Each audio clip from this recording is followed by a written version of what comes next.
Near the mid-17th century, the Polish-Lithuanian Commonwealth faced many Cossack uprisings due to their mistreatment of Cossacks and serfs in the wild plains of Ukraine.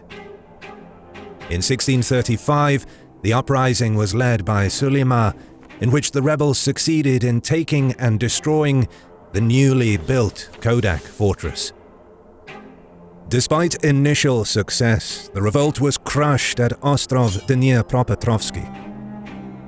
Ostroyinian and Pavliuk uprisings followed a similar case in which the Cossacks saw initial success, but when facing the highly trained Commonwealth armies, they would be subsequently defeated at Borovica and at the Battle of Zhovti. However, Cossacks would be given a new chance after an unfair dispute between the Polish noble Alexander Koniecpolski with Bogdan Khmelnytsky, who previously fought as a registered Cossack in the Commonwealth Army. Discontented Bogdan, having received no support from Polish officials, he sought justice. Thus he turned to the Cossacks to start his own revolt against the Commonwealth. On January 25, 1648, Bogdan Khmelnytsky and his retinue of 400 to 500 Cossacks enter the Zaporizhian Sich. There Bogdan would rally his countrymen through an arousing speech, signifying the issues that were placed upon them, convincing the Rada to elect him as their new hetman. Hetman means commander in Old Lithuanian. Upon proclamation of his newfound power, he would begin a 6-year-long struggle against the Polish-Lithuanian Commonwealth, also known as the Khmelnytsky Uprising, creating the first Ukrainian state since Galicia Volhynia.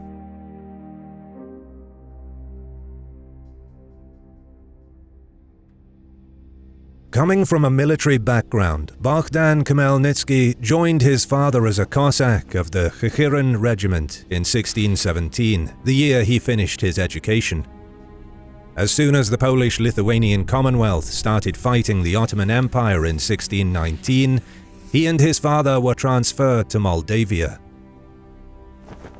His father was killed at the Battle of Sikora on September 17, 1620, and young Khmelnytsky was seized by the Turks, along with many other people, including future hetman Stanisław Koniecpolski. He was held captive in Constantinople for the following 2 years by an Ottoman Kapudin Pasha. Other stories claim that he spent his servitude learning Turkic languages while working as an oarsman on galleys in the Ottoman Navy. Most historians believe Khmelnytsky either escaped or was ransomed from the Ottomans. Sources vary as to his benefactor, his mother, friends, the Polish king, but perhaps by Krzysztof Zbaraski, ambassador of the Commonwealth to the Ottomans. In 1622, he paid 30,000 thalers in ransom for all prisoners of war captured at the Battle of Sikora. Upon return to Subotiv, Khmelnytsky took over operating his father's estate and became a registered Cossack in the Ukrainian Regiment. In 1637, his devoted service earned him the title of Registered Cossack Military Clerk. Field Hetman Mikołaj Potocki appointed a new Cossack eldership on December 24, 1637, following the town of Borovica's surrender to the Pavliuk revolt. Some of the elders either joined Pavliuk or were slain by him, so he was forced to do it. Khmelnytsky was the one who prepared and signed an act of submission due to his new status. The next spring, under the new leadership of Ostroyinian and Hunia, fighting broke out once more in Borovica. Mikołaj Potocki was victorious once more, and on August 3, 1638, the rebel Cossacks were compelled to submit following a 6-week siege. Despite Bogdan's loyalty to the Polish crown, trouble was growing at his home, as magnate Stanisław Koniecpolski, a supporter of equitable treatment for Cossacks, passed away, and his successor, Alexander, redrew the maps of his property and claimed Khmelnytsky's domain as his own. Khmelnytsky submitted a number of letters and petitions to various Polish royal representatives in an effort to secure protection from the strong magnate, but in vain. Koniec Polski officially gave the Chechyrin starosta Daniel Chapliski permission to capture the Subotiv estate at the end of 1645. Taking advantage of his good status at the Polish court, Khmelnytsky set up a meeting with King Władysław IV in the summer of 1646 to present his case. However, repeatedly his pleas for justice would be ignored.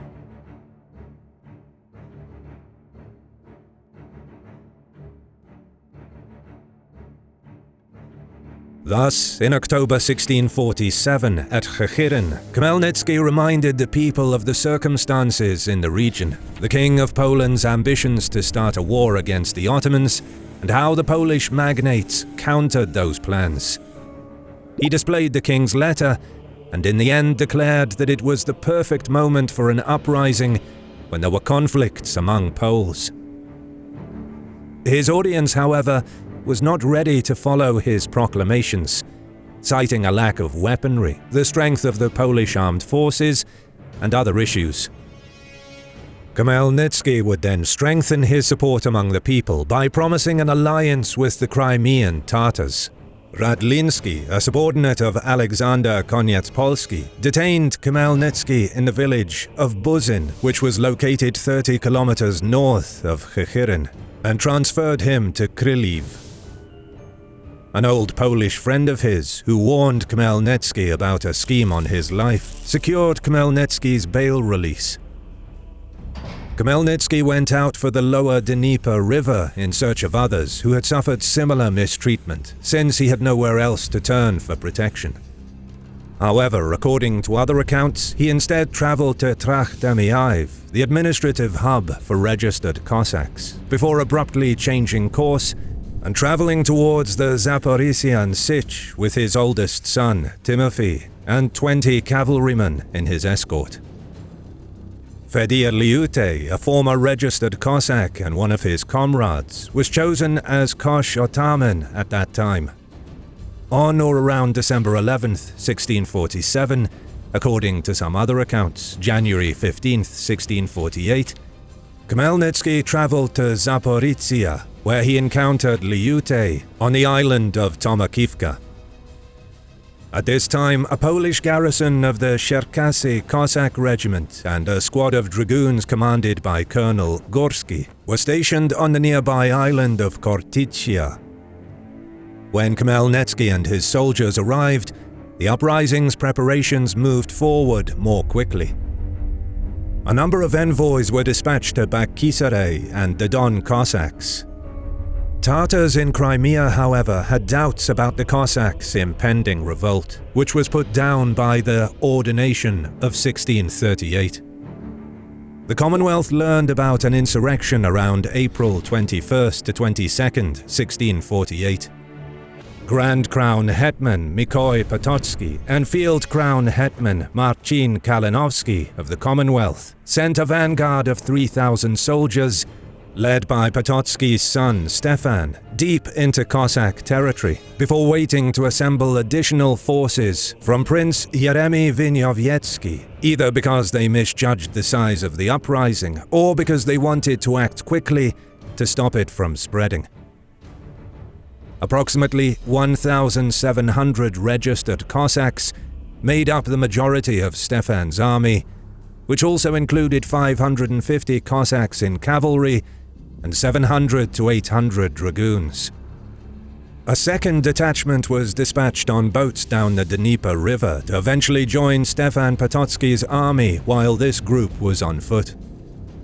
They totaled around 3,500 and were commanded by several notable colonels, such as Mikhailo Krykewski and Ivan Barabas. They were virtually completely registered Cossacks, along with about 80 German dragoons. Hetman Mikołaj Potocki sought to assemble local reinforcements from the numerous private armies of the local magnates, as well as from the Pospolite Rosenia, while a unit of 5,000 troops stayed with him, comprised of Polish nobility. The first group to arrive at the meeting place was Stefan's. On April 28, 1648, Stefan Potocki's soldiers encountered Khmelnytsky's army near the modern-day city of Zhovti Vody. At this juncture, the Commonwealth forces were vastly outnumbered by Tatar Cossack soldiers numbering 7,000, which included 1,000 Cossacks and 5,000 Crimean Tatars under the direction of Tugay Bey. After the first minor clashes between the Polish vanguard and Tatar scouts on the 27th of April, Stefan Potocki arrived at Zhovti Vody and ordered his force to establish a camp in the Tabor formation, allowing a messenger to be sent to contact Hetman Mikołaj Potocki while they were at the river Zhovti. Unfortunately for the Poles, however, the messengers were intercepted by a small Tatar skirmishing party. The appearance of the Tatars surprised the crown troops, since they were unaware of the Cossack-Tatar alliance. On April 29th, Tatars assaulted Polish forces which consisted of registered Cossacks and 500 to 600 dragoons in front of the Tabor and forced them to retreat. The Poles were properly reinforced by the following 3 Cossack banners. The Tatars were unable to crush the Poles and had gained heavy losses. The Poles learned from captive prisoners that the Tatars numbered 12,000 men, with more on the way. Hastily, they called a council of war. Polish commanders agreed that fighting a battle in the open field was impossible in the face of the large numerical superiority of the enemy, according to exaggerated comments by the captives. There were 2 options: evacuate in Tabor formation to Krylov or wait in the fortified camp until the main army hetmans arrived. The Poles decided to stay. They began fortifying a camp near the water under the direction of Jan Fryderyk Sapieha. The main Tatar army joined on April 30th, with the Cossack force joining them 4 hours later. The Poles were then surrounded. There was no fighting that day. On May 1st, Tatars and Cossacks agreed to conduct a 2-pronged attack on the Polish camp. Following the opening shooting on the camp, the Cossacks launched their attack. They attempted to distract the defenders from Tugay Bey's attack from behind. But the Tatars were late and attacked after the Cossacks had already retreated. This enabled the Poles to effectively repel the Tatars. Later, Khmelnytsky and Tugay Bey attempted more attacks against the Poles, but each engagement was unsuccessful. Tatars and Cossacks sustained substantial losses and retreated after a 6-hour battle.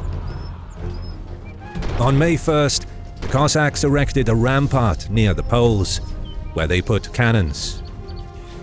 But at daybreak, the defenders promptly attacked, took the position, and demolished the defenses. Hetman Mikołaj Potocki, who had received word on May 3rd, 1648 of his son's plight, could not move his forces in time to reinforce the Commonwealth's position, with his forces getting to within 100 kilometers from the site of the battle. Mikhailo Krychewski's 3,500 registered Cossacks mutinied on May 4th, 1648, at Kamyanyi-Zaton, murdering all the officers. Krychewski himself was taken prisoner and would join Khmelnytsky's army. Cossacks who remained faithful to the crown, such as Ivan Barabash, were slaughtered, as were the German dragoons among them. On May 13th, rebellious Cossacks came to the battlefield. The next day, Stefan Potocki's already small army shrank to 1,000 men, when the 1,200 registered Cossacks and dragoons that arrived with him joined the insurrection. Ivan Hansa of Polkovnik is credited for persuading his fellow registered Cossacks to support Khmelnytsky. This opened a gap in the Polish defenses, which the Cossacks assaulted, aided by Tatars, but were repulsed.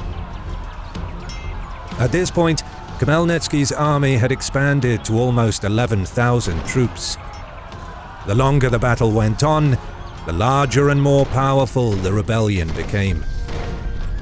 Despite the overwhelming numerical advantage, seizing Polish defenses was no easy task, especially considering the Cossacks' lack of heavy artillery. As a consequence, the Tatars and Cossacks came to an agreement to instead use deceit to steal the Polish camp.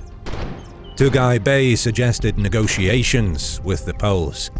Later that day, Khmelnytsky met with Stefan Potocki's agents, who discussed handing over their position and artillery in return for safe passage. Colonels were soon dispatched to the Cossacks, which included Colonel Crooknose, to discuss the terms. Khmelnytsky set strict conditions to provide the Cossacks with Polish guns, flags, and Commissioner Semberg. The Poles agreed on everything except for Semberg. Finally, a deal was reached. The Poles would be granted safe passage in exchange for the artillery. However, after surrendering the cannons, Khmelnytsky violated the agreement and imprisoned the Polish delegates, and Colonel Crooknose escaped. The next day, an effort was made to break free from the encirclement, with Poles and Tabor marching towards the lightly defended village of Kryliv. They were halted, however, at the expense of hundreds of men taken by the Tatars.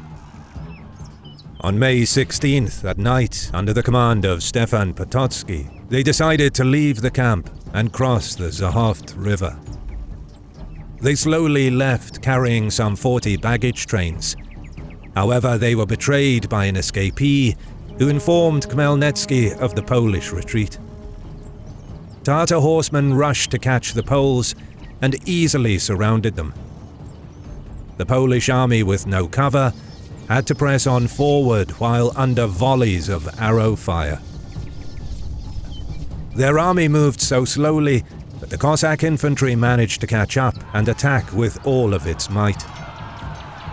Cossacks also carried many of the cannons that were handed to them, which would now be used against the Poles. The combined forces of Tatar horsemen and Cossacks under the command of Khmelnytsky's Colonel Crooknose overwhelmed Potocki's Tabor formation and thoroughly destroyed the fleeing force. 300 soldiers were taken prisoner. Most of his men, including himself, would be captured. However, due to Stefan Potocki's wounds in his final clash, he would die soon after. Zhovti Vody would be the first of Bogdan's victories. Encouraged by his success, the Cossack and Tatar forces marched to meet Hetman Mikołaj Potocki's men at the Battle of Korsun. If you stayed around this far, thank you for watching. Don't forget to subscribe and leave a comment as a sacrifice to the algorithm. You can also support us on Patreon and get ad-free early access to our videos for as little as $1, or by clicking the thanks button below to leave a one-time tip. As always, we'll see you in the next one.